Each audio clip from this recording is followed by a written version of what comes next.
बरसात की ठंडी हवाएं चल रही थी। आसमान में काले बादल छाए हुए थे। मौसम का मिजाज देखकर रमेश जल्दी जल्दी अपने समोसों का ठेला तैयार कर रहा था।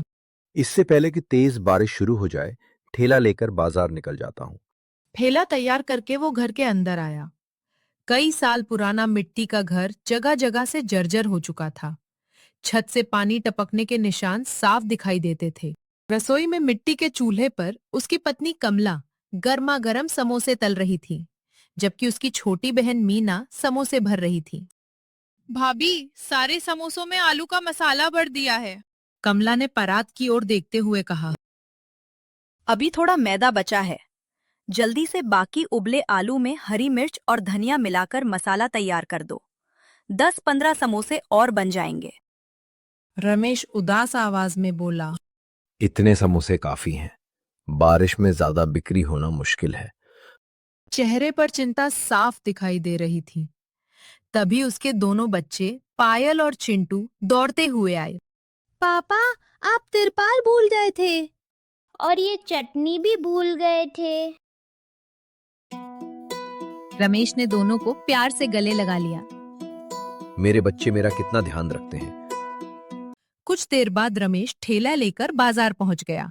आ जाइए, गर्मा गर्म चटपटे समोसे खाइए। आ जाइए, 5 रुपए का एक, 10 रुपए में दो। आ जाइए। एक ग्राहक ने पूछा। भाई, इतने सस्ते समोसे, कहीं बासी तो नहीं? रमेश मुस्कुराया। अभी अभी घर से बनवा कर लाया हूं। पसंद ना आए तो पैसे मत देना। ग्राहक ने समोसा चखा और खुश होकर बोला। वाह, बहुत स्वादिष्ट है। रमेश की आंखें नम हो गईं। क्या करे साहब, दाम बढ़ाते हैं तो ग्राहक दूसरे बड़े रेस्टोरेंट चले जाते हैं। शाम तक उसकी अच्छी बिक्री हुई।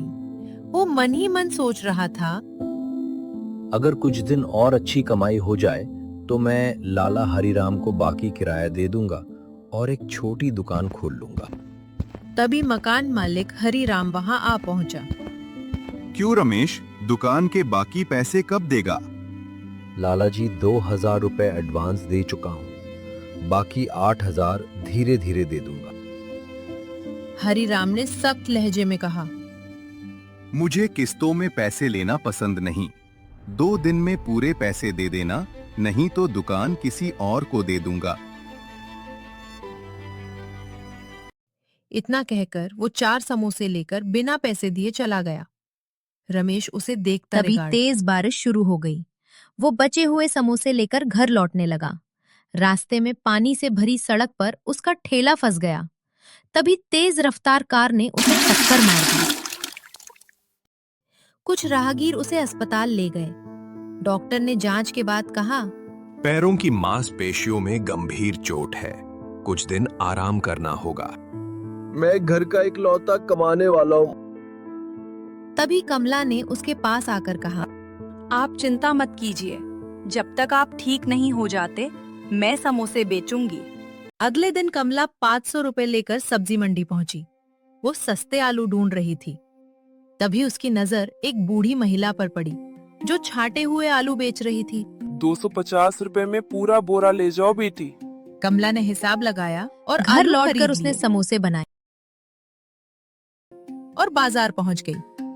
लेकिन वहां उसने देखा कि जिस दुकान का सपना रमेश देखता वहां था, अब किशन लाल का बड़ा रेस्टोरेंट खुल चुका था। ग्राहक आरामदायक रेस्टोरेंट में चले जाते और कमला का ठेला खाली रह जाता। कई दिन ऐसे ही बीत गए। एक दिन पुराने ग्राहक ने कहा, भाभी, पहले वाले समोसों में जो स्वाद था वो अब नहीं है। कमला समझ गई कि स्वाद में कुछ कमी है। उसने बाजार से एक समोसा खरीदकर चखा और महसूस किया कि लोगों को तीखा और चटपटा स्वाद पसंद है। उस रात उसने साबुत धनिया, सूखी लाल मिर्च, अजवाइन और लहसुन पीसकर नया मसाला तैयार किया। अगले दिन तेज बारिश के बीच उसने नए मसाले वाले समोसे बनाए। तभी पड़ोस की गरीब महिला का बेटा सोनू 2 रुपए का सिक्का लेकर आया। आंटी, एक समोसा दे दो।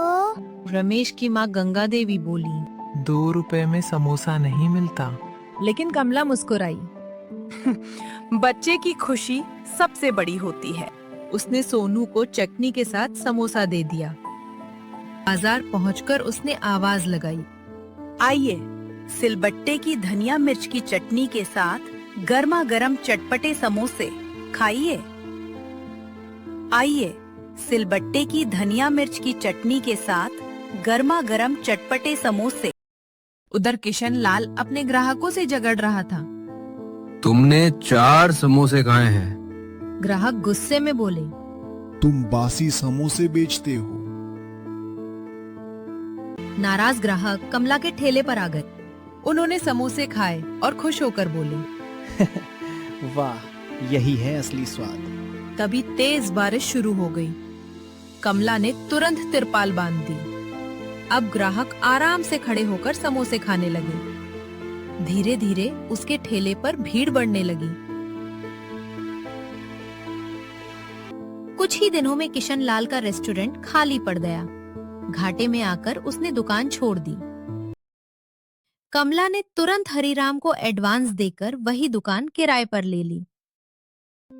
कुछ ही दिनों में वहां चाय, समोसे, ब्रेड पकौड़े, नमकीन और मट्ठी मिलने लगी। रमेश भी धीरे धीरे ठीक हो गया। अब पूरा परिवार मिलकर दुकान संभालने लगा। बरसात खत्म होते होते उनकी छोटी सी दुकान पूरे इलाके में मशहूर हो चुकी थी। रमेश मुस्कुराकर कहता, ये दुकान मेरे सपनों से नहीं, कमला की मेहनत से खड़ी हुई है। घर तभी चलता है जब परिवार साथ खड़ा हो।